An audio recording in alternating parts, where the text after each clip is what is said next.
تو عبداللہ بن مبارک فرماتے ہیں فرض حج کر لیا، نفل کرنے جا رہا تھا، 300 دینار پاس تھے، میں پہنچ گیا کوفے تک، وہاں سے جا کر کے کچھ سامان خریدنا تھا، احرام خریدنا تھا، ضرورت کی چیزیں، دوست بھی ساتھ تھے، کہتے ہیں یار میرے جلدی تھک گئے، خریداری کر کے وہ چلے گئے، میں شام تک رکا، بڑا تھک گیا تو سوچا اتنی لمبی چوڑی خریداری کیا تو جھیل تھی پاس، میں نے کہا وہاں جا کے ذرا ٹھنڈی ہوا لیتا ہوں، کہتے میں اس طرف گیا، رات کا اندھیرا تھا، مری ہوئی بھینس پڑی تھی، یہ کچھ 700-800 سال پہلے کی بات عرض کر رہا ہوں، کہتے ہیں مری ہوئی بھینس پڑی تھی، ایک عورت کالے برقعے میں نقاب پوش آئی اور اس بی بی نے مری ہوئی بھینس کا خنجر سے گوشت کاٹا، تھیلے میں ڈالا اور دوڑی، کہتے ہیں میرے ذہن کے اندر خیال آیا کہ بی بی کوئی ہوٹل چلاتی ہے اور مردہ جانور کا گوشت لوگوں کو کھلاتی ہے، ویسے تو جاسوسی منع ہے، اس نیت سے کہ مسلمانوں کو بچاؤں اس کے پیچھے ہو لیا۔ کہتے ہیں وہ گلیاں گزرتی گزرتی کوفے کی تنگ گلی میں گئی، ایک بڑا سا دروازہ لکڑی کا، بڑا پھاٹک جو پرانے شہروں میں ہوتے، کہتے اس بڑے پھاٹک پر اس نے زور زور سے دستک دی، دونوں ہاتھوں سے دروازہ کھلا، وہ عورت اندر داخل ہوئی تو 3-4 بچیاں جھٹ سے اس کے گرد کٹھی ہو گئی، اماں کچھ لائی ہو؟ تو رونے لگی، کہنے لگی میں کچھ نہیں لا سکی، کہنے لگی یہ مردہ جانور کا گوشت ہے، اور حضور نے فرمایا جب مرنے لگو تو مردار کھا کے بھی جان بچا لو، اب میں دیکھتی ہوں تم سے کھڑا نہیں ہوا جاتا، نہ کھاؤ گی تو گر پڑو، یہ مردہ ہی ہے پکا لو۔ کہتے ہیں اگلے لفظ اس عورت نے کہے تو میں باہر کھڑا چیخنے لگا، وہ کہنے لگی ہم سید زادیاں ہیں، صدقہ زکوٰۃ کھا نہیں سکتی، اور سب روگاں دا روگ محمد، جس دا نام غریبی، کنڈ ولا کے لنگ جاندے سب دوست یار قریبی، سید ہے، صدقہ زکوٰۃ یہ مردار کھا کے گزارا کرو۔ کہتے ہیں پھر اس عورت نے چاروں بیٹیوں کو سینے سے لگایا، کہنے لگی تمہارا باپ زندہ ہوتا تو یہ دن نہ، سید بھی اور یتیم بھی اور مسکین بھی۔ پھر وہ روئیں، حضرت عبداللہ بن مبارک کہتے ہیں زور زور سے دروازے پہ دستک دی، بی بی باہر آئی، کون ہے؟ تو میں نے کہا میں عبداللہ بن مبارک ہوں، محدث ہوں، زمانہ مجھے جانتا ہے، میرے شاگردوں کی لسٹ بڑی لمبی ہے۔ کہنے لگی اچھا تو؟ کہنے لگا یہ 300 دینار ہے، تو مہربانی کرے تو رکھ لے، چلے اپنا کام کرے ہم جانے ہمارا۔ کہتے میں نے زمین پہ گھٹنے ٹیک کے نا تو سید زادی کے آگے ہاتھ باندھ دیے، میں نے کہا میں نوکر ہوں تم اولاد ہو، میں خادم ہوں تم نسل ہو، مہربانی کرو، مہربانی میرے اوپر مہربانی، پیسے رکھ لو۔ کہتے ہیں میں نے وہ پیسے دیے، میں واپس لوٹا، یار کہنے لگے چل، میں نے کہا نہیں میں نے نہیں آج کرنا، کہنے لگے کوئی نیا پلاٹ لینے کا پروگرام بن گیا، کوئی نئی انویسٹمنٹ، لوگ تانے دیتے ہیں نا۔ کہتے ہیں میں نے کہا یار جیسے تمہاری مرضی سمجھ لو، یہ میرا راز ہے میں بتاتا نہیں۔ فرماتے ہیں لوگ حج کرنے چلے گئے، میں وطن آ گیا، 6 ماہ کے بعد قافلے لوٹے، میرے نبی نے فرمایا تو میرے امتی کی پریشانی دور کر، اللہ کامل حج کا ثواب دے گا۔ فرمایا میرے حبیب علیہ السلام کے امتی حضرت عبداللہ بن مبارک فرماتے میں آیا حج کر کے، حاجی آئے تو میں بڑی حسرت کے ساتھ، میں گھر میں روتا تھا، سوچتا تھا آج وہ مینا میں ہوں گے، آج وہ مزدلفہ عرفات میں ہوں گے، آج وہ لوگ جمرات کی رمی کر رہے ہوں گے۔ میں تڑپ کے سوچتا تھا ادھر رسول کی حاضری دے رہے ہوں گے۔ کہتے میں روتا تھا، جب حاجی لوٹے 6 ماہ کے بعد تو حاضری دینے گیا، ملنے گیا، پہلا دروازہ کھولا حاجی صاحب نے، میں نے کہا مبارک ہو؟ کہتے ہیں بہن مبارک دی ذرا سنیے گا۔ کہتے ہیں وہ حاجی مجھے ڈانٹنے لگے، کہنے لگے چھوڑ یار، اتنا بڑا آدمی ہو کے تو غلط بات کرتا ہے۔ میں نے کہا کیا ہوا؟ کہنے لگے تو نے ہمیں کہا کہ جانا نہیں، اور پھر ہم مینا میں آوازیں دیتے رہے تو بات ہی نہیں سنتا تھا. میں تو گیا نکالنے لگے, ہم 11 حاجی جھوٹ بولتے ہیں, 2 اکیلا سچ بولتا ہے. سب نے دیکھا ہے. کہتے میں پلٹ آیا. چوتھے دن پھر ایک حاجی کو ملنے گیا, مبارک دی. کہنے لگا چھوڑ کس بات کی مبارک, میدان عرفات میں تو نے بات بھی نہیں سنی, اور یہاں مبارکے کہتے ہیں عرفات میں. اور میں تو کہنے لگے چپ کر, غلط بات بھی کرتا ہے اتنا بڑا محدث ہو کے. کہتے ہیں جب آخری قافلے آئے, آخری دن تو 8-10 قافلے اکٹھے آئے, شام تک 7 قافلوں سے ملا. ہر ایک مجھے کہنے لگا بندے کے پاس گھوڑا نیا آ جائے, سواری بڑی آ جائے تو یاروں سے تو ملنا چاہیے نا, تو آواز ہی نہیں سنتا تھا. فرماتے ہیں میں تھک گیا کہ الہی ماجرا کیا ہے. میں تو یہاں اس شہر کی گلیوں میں پھرتا رہا اور یہ سارے حاجی کیا رہے ہیں. فرماتے رات کو حضرت ربیع بن اسلم, وہ بہت بڑے بزرگ محدث تھے, وہ بھی حج کرنے گئے, دروازے پہ دستک دی, باہر آئے تو جھگڑنے لگے. کہنے لگے تو نے مجھے کس مشکل میں ڈال دیا ہے. میں نے کہا حضور کیا ہوا, کس مشکل میں. میں تو کہنے لگے چھوڑ یار, عالم تھا تو میں تیری عزت کرتا تھا, تو نے یہ کیا کیا. میں نے کہا کیا ہوا. کہنے لگے یاد نہیں جب تو روضہ رسول کے سامنے ملا تھا, جب نبی پاک کے مواجہ کے سامنے, تو پیسوں والی تھیلی مجھے پکڑا گیا, پکڑ اپنے پیسے. میں تو سنبھالتے سنبھالتے تھک گیا ہوں. کہتے ہیں یوں سینے سے پیسے لگائے, گھر آیا, عشاء پڑی تو سو گیا. میں نے کہا یا اللہ عقدہ کھول دے. رات گہری ہوئی, میرے گھر کی دیواریں چمکنے لگیں, نور پھیرنے لگا, خوشبو ہی خوشبو پورے شہر کو معطر کرنے لگی. کہتے ہیں میں نے آنکھ جھپکی تو سامنے اللہ کے رسول تشریف فرما, سامنے محبوب تشریف فرما ہے. خواب میری وچ آیا ماہی, نہ اودے گل وچ پا لیاں باواں, تے ڈر دی ماری اکھ بھی نہ کھولاں, کتے پھر وچھڑ نہ جاواں. فرماتے میں محبوب پاک کی زیارت کی. اب میرا دل تھا حضور بولے, کوئی بات کرے. محبوب بولے, لب کھلے. فرمایا کیا. حضور نے فرمایا میں تجھے کتنے اور گواہ بھیجوں کہ تیرا حج ہو گیا ہے. میں کتنے گواہ بھیجوں کہ حج تیرا. فرمایا کتنے گواہ بھیجوں کہ حج ہو گیا. میرے حبیب نے فرمایا اٹھ کے تھیلی کھول کے گن لے, تو نے 300 دینار دیے تھے, میں نے 600 کر کے واپس کیے. فرمایا کن. حضرت عبداللہ بن مبارک نے 60 حج فرمائے. اس کے بعد کتنے حج کیے, ایک فرض کیا ہوا تھا 61 ہو گئے. فرماتے ہیں میں بار بار گیا, اور جب بلایا سرکار نے خود ہی انتظام ہو گئے. فرماتے ہیں بار بار میرے حبیب نے فرمایا تو آ چاہے نہ آ, رب نے تیرے نام کا فرشتہ بنا دیا ہے جو قیامت تک تیری طرف سے حج کرتا رہے گا.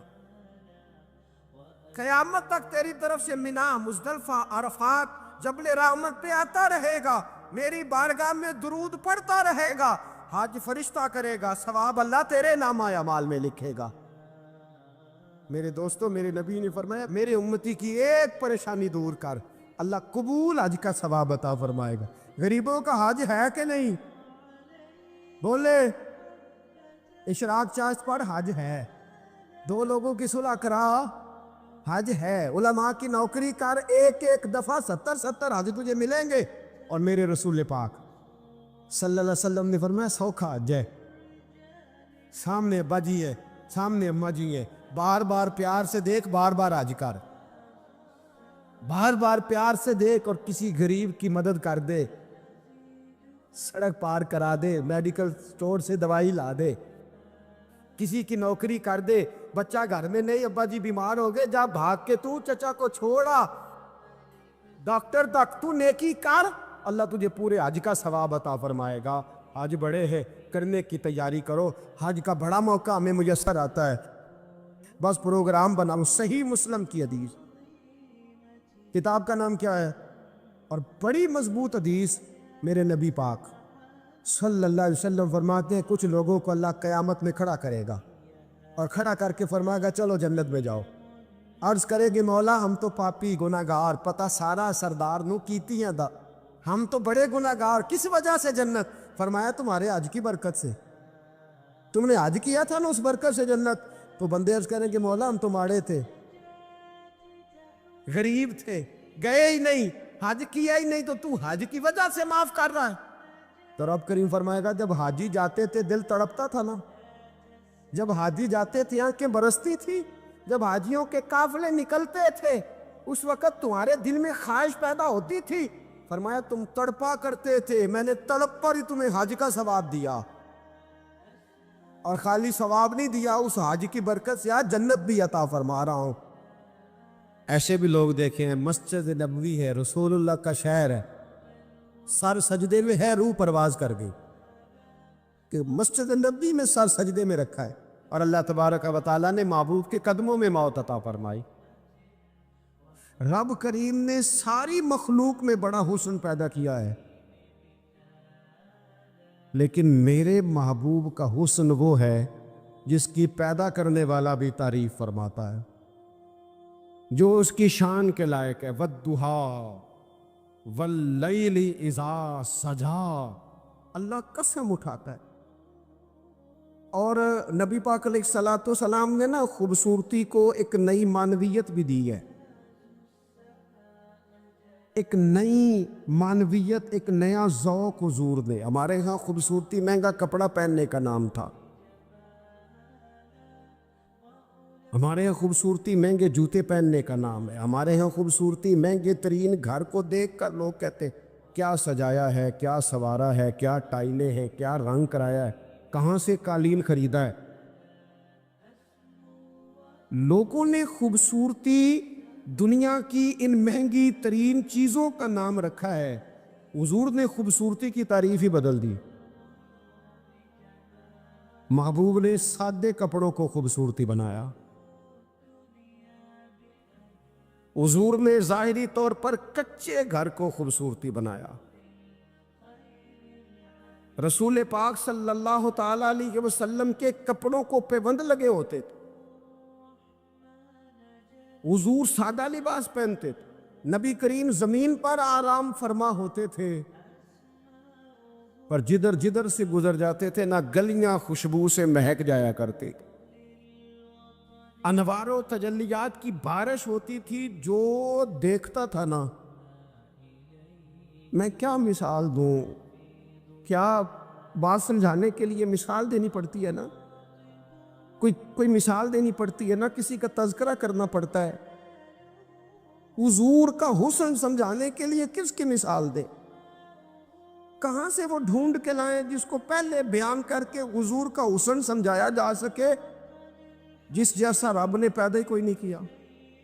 کوئی ایسی چیز ہوتی، کوئی چلو کوئی دور دور کا ہی کوئی تعلق ہوتا تو کوئی مثال دے لیتے، کہنے لگے نہیں یارو کوئی شے ملی نہیں، کوئی مثل نہیں ڈھولن دی، تو چپ کر مہر علی تھے جا نہیں ہو بولن تے، یہ ہے ہی نہیں مثال، کہاں سے مثال تلاش کرے، کہاں سے لائے۔ دوستو اگر حسن سے پیار کرنا ہے نا، خوبصورتی سے ہی پیار کرنا ہے، تو حضرت برا بن عازب فرماتے ہیں، اور صحیح بخاری میں موجود ہے، فرماتے ہیں کائنات میں سب سے خوبصورت چہرہ مدینے والے رسول کا ہے۔ اگر کسی نے حسن سے ہی پیار کرنا ہے نا، تو حضور کے آنے کے بعد زیادتی ہے پھر کسی اور سے پیار کرنا۔ اگر خوبصورتی سے ہی پیار کرنا ہے نا، تو پھر یہ اس نے ٹھیک نہیں کیا کہ اتنے بڑے جلوے۔ حضرت عبداللہ بن رواحہ کہتے ہیں نبی پاک کوئی معجزہ بھی نہ دکھاتے، نہ حضور ڈوبے ہوئے سورج کو موڑتے، نہ چاند کے 2 ٹکڑے کرتے، نہ پتھر کلمہ پڑھتے، نہ درخت سجدہ کرتے، کوئی معجزہ بھی نہ دکھاتے، بس حضور نہ بیٹھے رہتے، تو حضور کا لوگوں نے چہرہ ہی دیکھتے جانا تھا اور کلمہ پڑھتے جانا تھا۔ حضور کا چہرہ حضور کی نبوت کی دلیل کے لیے کافی تھا۔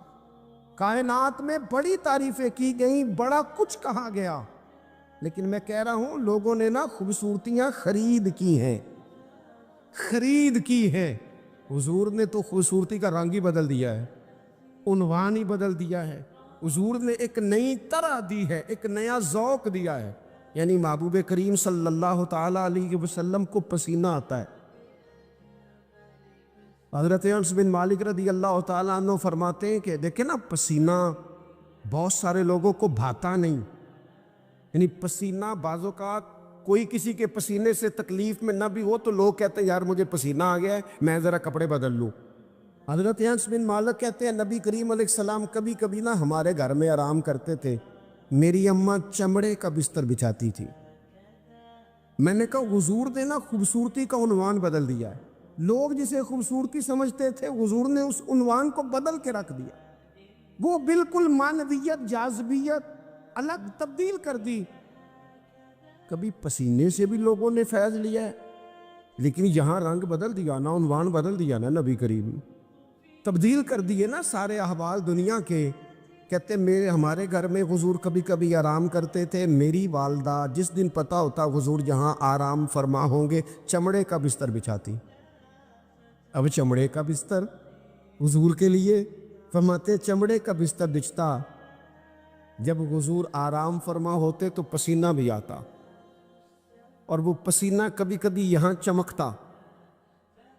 کہنے دو نا مجھے موک چند بدر شاشانی، اے جے متھے چمک دی لاٹ نورانی، کہ وہ کبھی کبھی پسینہ نہ حضور کے رخ نور پر چمکتا، بازوؤں پر چمکتا، پھر اس کے چند قطرے نہ وہ چمڑے کے بستر پر بھی گرتے۔ کہتے ہیں حضور اٹھ کے چلے جاتے تو میری اماں جلدی کرتی، وہ حضور کا سارا پسینہ سنبھال کے بوتل میں ڈالتی۔ میں کہتا اماں اس کا کیا کرنا ہے، تو اماں کہتی ذرا سونگنا، دنیا میں ایسی خوشبو کہیں ہے جو خوشبو مدینے والے کے پسینے میں ہے؟ اور یارو دیکھو نا کسی درویش نے کیا کہا ہے، وہ کہتا ہے مدینے میں سکون کیوں ہے، قرار کیوں ہے، خوشبو کیوں ہے، ٹھنڈک کیوں ہے، دل کیوں لگتا ہے؟ وہ کہتے ہیں عرصہ ہوا طیبہ کی گلیوں سے وہ گزرے تھے، اب تک ان گلیوں میں خوشبو ہے پسینے کی۔ عرصہ ہوا طیبہ کی گلی، تو اگر کسی نے حسن سے پیار کرنا ہے تو پھر وہ جبر نہ کرے، وہ آئے نہ میرے رسول سے پیار کرے، آئے نہ حضور کی سادگی سے پیار کرے، آئے نہ میرے رسول کریم کے بظاہر کچے گھر سے پیار کرے، آئے نہ حضور کے سادے لباس سے پھوٹنے والی نورانیت سے پیار کرے۔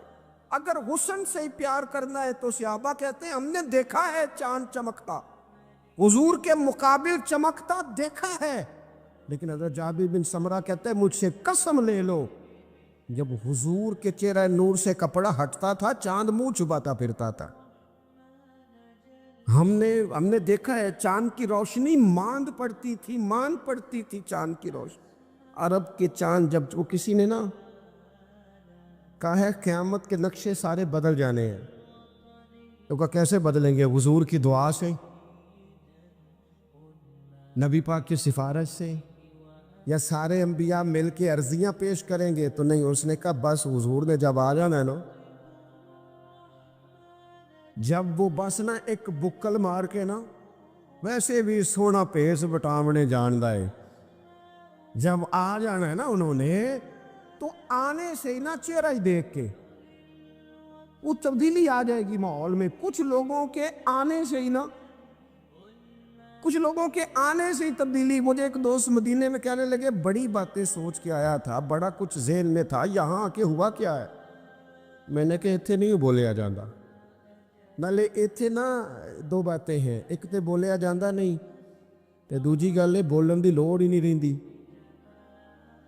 میرے امام نے کہا لب واہ ہے آنکھ بند ہے پھیلی ہے جھولیاں، لب واہ ہے، چپ بولنا نہیں، لب واہ ہے آنکھیں بند ہیں اور پھیلی ہیں جھولیاں۔ اکھاں میٹ لو، چپ کر جاؤ تے چولی اگے کرو، دسو چاہیے دا کیجے۔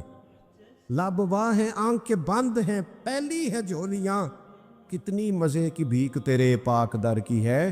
اگر کسی نے حسن سے پیار کرنا ہے تو پھر آئے نہ میرے رسول پاک سے کرے، آئے نہ حضور سید عالم سے کرے، آئے نہ رسول کریم کی رعنائیوں سے کرے۔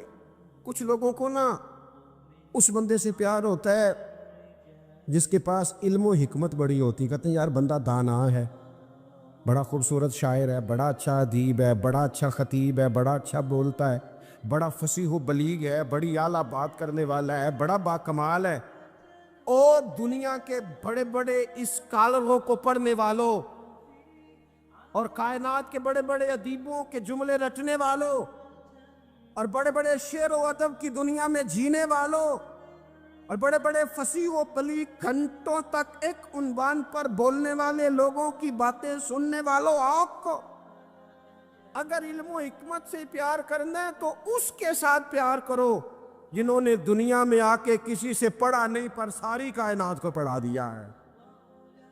وَعَلَّمَكَ مَا لَمْ تَكُنْ تَعْلَمْ، رب کہتا ہے حبیب آپ جو نہیں نہ جانتے تھے سارا ہی آپ کو سکھا دیا ہے۔ حضور زمین پہ بیٹھے تھے، تشریف فرما تھے، کسی نے کہا یا رسول اللہ یہ سوال، رسول کریم اٹھے، امامہ سیدھا کیا، میرے محبوب نے چادر اوڑھی، کندھے پہ رکھی، منبر پہ آ کے بیٹھ گئے، فرمایا جو دل کرتا ہے پوچھو، میں ہر سوال کا جواب دوں گا، پوچھو نا جس کے جو جی میں آتا ہے۔ حضرت عمر کہتے زور سے عصر تک بیان کیا، نماز پڑھی، پھر منبر پہ، عصر سے مغرب تک حضور نے باتیں بتائیں، پھر نماز پڑھی، پھر منبر پہ، عصر سے مغرب تک کہتے ہیں کریم نے ہمیں اتنا نوازا، اتنا نوازا، اتنا نوازا کہ جنتی جنت میں چلے گئے، جہنمی جہنم میں چلے گئے، زندگیاں ختم ہوئیں اور قلم ٹوٹ گئے، پر تیرے اوصاف کا ایک باب بھی پورا نہ ہوا۔ آئے جس نے حکمت سیکھنی ہے مدینے والے سے سیکھے، آئے جس نے سپہ سالاری سیکھنی ہے میرے رسول سے سیکھے، آئے جس نے قیادت کے اصول سیکھنے ہیں حضور سے سیکھے، آئے جس نے اعلیٰ استاد بننا ہے صفا یونیورسٹی کے استاد سے سیکھے، آئے جس نے آقائی کے آداب سیکھنے ہیں وہ آئے نہ سیکھے، اگر نہ سمجھ آئے تو کروڑوں رکھنے والے عبد الرحمن ابن عوف کے آقا کی شفقت ان کے ساتھ بھی اسی طرح کی ہے، اور جن کی جیب ظاہری طور پر خالی ہے ان بلال کے ساتھ بھی محبوب کا تعلق اسی طرح کا ہی ہے۔ آئے نہ دیکھے آئے، اور رسول کریم نے نہ صرف لوگوں کو اس طرح سے حکمت سکھائی ہے، اس طرح کی حکمت سکھائی ہے کہ صرف انہیں آداب زندگی اور طور طریقے نہیں بتائے، حضور نے اس طرح کی درویشی کی، اس طرح کی سادگی بتائی کہ امیروں کا فقیر ہونے کو دل کرنے لگا، اور فقیر سمجھ لگے کہ ہم سے بڑا تو بادشاہی کوئی نہیں، ہم سے بڑا تو تگڑا ہی کوئی نہیں۔ یہ دیکھو نا حضرت عثمان غنی امیر باپ کے بیٹے، حضرت مصعب ابن عمیر امیر ماں کے بیٹے، حضرت عبد الرحمن بن عوف امیر، لیکن کبھی مسجد کا جھاڑو، کبھی حضور کے دروازے کی نوکری، اور سجنا اویخ یار منوں دی خاطر اساں کی پیس وٹائے۔ ان امیروں کو نہ فقیری کے ڈھب سکھائے، اور یہ ہے بلال حبشی، کہتے میں غلام، میرا باپ غلام، دادا پردادا غلام، گھر سارے غلاموں کے، لیکن میں وہ والا غلام ہوں کہ کبھی آ جاؤں نا محفل میں تو عمر جیسا بندہ اٹھ کے کھڑا ہو جاتا ہے اور میرا بازو تھام کے لاتا ہے۔ عمر جو دھرتی پہ درہ مارے تو زلزلے رک جائیں، عمر اعلان کر دے تو دنیا کانپ جائے، لیکن سیدنا بلال کہتے ہیں میرا بازو تھامتے عمر، اپنی جگہ پہ بٹھاتے، میں رو پڑتا، میں کہتا سونے غریب ماں کا پتر ہوں، میرا ابا چکی چلاتا تھا، کام کرتا تھا، اتنا احساس۔ تو کہتے سیدنا عمر کہتے پہلے کی بات ہے، اب تو حضور کے غلام ہونا، انت سیدنا بلال جب سے تو مدینے والے کا غلام بنا ہے، ہم سب کا تو سردار ہو گیا ہے، تو سردار ہے ہمارا، علم و حکمت یہاں سے سیکھو، یہاں سے سیکھو۔ اور اگر کچھ لوگ کہتے ہیں جی مجھے فلانے سے اس لیے پیار ہے کہ اس کے پاس دولت ہے، پیسے ہیں، اس کے پاس اقتدار ہے، مجھے محبت اس لیے ہے کہ وہ بندہ جو ہے وہ بڑی طاقت رکھتا ہے، کسی مشکل میں کام آئے گا، مجھے اس لیے محبت ہے کہ اس شخص کے خزانے بڑے بھرپور ہیں، تو کہیں میری مشکل حل کر دے گا۔ پیسے والے لوگوں سے بھی تو لوگوں کو پیار ہو جاتا ہے نا، وہ کہتے ہیں یہ میرے اوپر احسان کر دے گا، کوئی نیکی کر دے گا، کہیں مشکل آ جائے گی تو کام آئے گا۔ تو اگر خزانے والوں سے ہی پیار کرنا ہے تو پھر ان سے تو نہ پیار کرو، جن کے پاس خزانے تو ہیں دل کوئی نہیں، جن کے پاس تجوریاں تو ہیں بانٹنے کا جذبہ کوئی نہیں، جن کے پاس بینک بیلنس تو ہے لیکن ان کے پاس مروت کا حسن کوئی نہیں، جو باتیں تو بڑی رکھتے ہیں لیکن سینے میں غریب کا درد نہیں رکھتے، پھر ان سے محبت کرنے کی کیا ضرورت ہے؟ پھر ان سے پیار نہ کرے۔ جو صحیح بخاری میں موجود ہے، مدینے والے محبوب فرماتے ہیں میں سو رہا تھا، اللہ کریم نے خزانوں کی کنجیاں ہی مجھے عطا فرما دی ہیں۔ فرمایا زمین کے خزانوں کی کنجیاں میرے دونوں ہاتھوں میں لا کے رکھ دی ہیں، اللہ نے محبوب کو محبوب بنا لیا ہے، یعنی محبوب و محب میں نہیں میرا تیرا، رب کریم نے کنجیاں ہی دے دی۔ میرے اعلیٰ حضرت فرمانے لگے زمین و زمان تمہارے لیے، مکین و مکان تمہارے لیے، چنین و چناں تمہارے لیے، ہم آئے یہاں تمہارے لیے، اٹھیں بھی وہاں۔ یہ شعر میرے امام کا ہے، اسے ضائع نہ کرنا۔ اور دیکھو کہتے کیا ہے، ایک ہوتا ہے جز، ایک ہوتا ہے کل۔ اعلیٰ حضرت کہتے ہیں اصالت کل، امامت کل، سیادت کل، امارت کل، ان میں سے کوئی شے بھی تھوڑی نہیں، نہ اصالت تھوڑی، نہ امامت تھوڑی، نہ سیادت تھوڑی، نہ امارت تھوڑی۔ کہتے ہیں اصالت کل، امامت کل، سیادت کل، امارت کل، حکومت کل، ولایت کل خدا کے یہاں تمہارے لیے۔ یہ ساری چیزیں رب کے پاس ہے، پر وہ ساری اس نے اپنے رسول کو عطا فرمائی ہے، خدا کے یہاں تمہارے لیے۔ میں آپ سے عرض کروں، دنیا داروں سے مانگے نہ کبھی۔ ویسے بھی میرا تو تجربہ یہ ہے کہ روٹی آپ کہیں گے تو بندہ کھلائے گا، چائے بھی پلائے گا، دعوت بھی کرے گا، آنا جانا بھی ٹھیک ہو جائے گا، سوسائٹی میں کبھی ایسا کریں۔ لیکن اگر آپ کو ضرورت پڑ جائے نا صرف 50,000 کی، تو وہ تلخ ہو جاتا ہے، کہتا ہے انہوں سارے کام کرنے چاہیے تھے سن، میرے پیسے دی گل کدے نہ کردا، سارے کام آپ کرا لیں۔ کہتے ہیں کوئی حکم ہوا تو بتانا۔ بھئی حکم آپ کو اب کسی ضرورت کے لیے کسی نے کوئی بات کرنی ہے، آپ سارے کام کرا لیں، لیکن اگر کسی شخص سے آپ یہ کہیں نا کہ یہاں ضرورت بھی پوری کر دو، تو کہتا ہے اے نہ گل کرو، یہ تو مسئلہ ہی ٹھیک نہیں۔ بلکہ میں بڑا پرانا بڑی دیر سے کہہ رہا ہوں کہ اگر کبھی خدا نہ کرے کسی بندے سے ویسے ہی ضرورت پڑے، اللہ اپنا فضل ہی کرے، لیکن شروع سے دیکھتے آ رہے ہیں جو بڑے دعوے کرتے ہیں نا، حکم کرنا حکم کرنا حکم کرنا، جب حکم کی باری آتی ہے تو کہتے ہیں راتی دسنا اسی سویرے ہی منڈا ٹوریا ہے، وہ بالکل حکم اسی وقت گول مٹول ہو جاتا ہے۔ میرے رسول پاک علیہ السلام کے غلاموں، کسی اور سے بھی مانگو گے تو عزت میں کمی آئے گی، اور اگر حضور سے مانگے نا، حضور عطا بھی کرتے ہیں اور عزت بھی عطا فرماتے ہیں۔ حضور ساتھ عزت بھی عطا کرتے، عزت بھی ساتھ دیتے، اور رسول کریم سے جس نے مانگا ہے نا، حضور نے جھولی بھر کے ہی دیا ہے۔ حضور کی بارگاہ سے وہ بھی ملتا ہے جو کہیں سے نہیں ملتا۔ حافظہ کہیں سے ملتا ہے جی؟ یہ ملتا ہوں تو پھر تگڑیاں دے بال ہی زہین ہوڑے سن، صرف غریبوں کے بچے زہید، حافظہ کہیں سے ملتا۔ لیکن صحیح بخاری ہے نا، حضرت ابو ہریرہ فرماتے ہیں عرض کی یا رسول اللہ حافظہ بڑا کمزور ہے، تو حضور نے فرمایا چادر بچھا۔ چادر یعنی وہ حافظہ چلو میں نہیں دینا، وہ کسی چھوٹے برتن میں نہیں دینا، تو چادر بچھا۔ کہتے ہیں چادر بچھائی اور حضور نے یوں کر کے 2 چلو بھرے اور میری چادر میں ڈال دیے۔ فرمایا چاروں کونوں سے پکڑ، کہتے میں نے پکڑ کے سینے سے لگا لی۔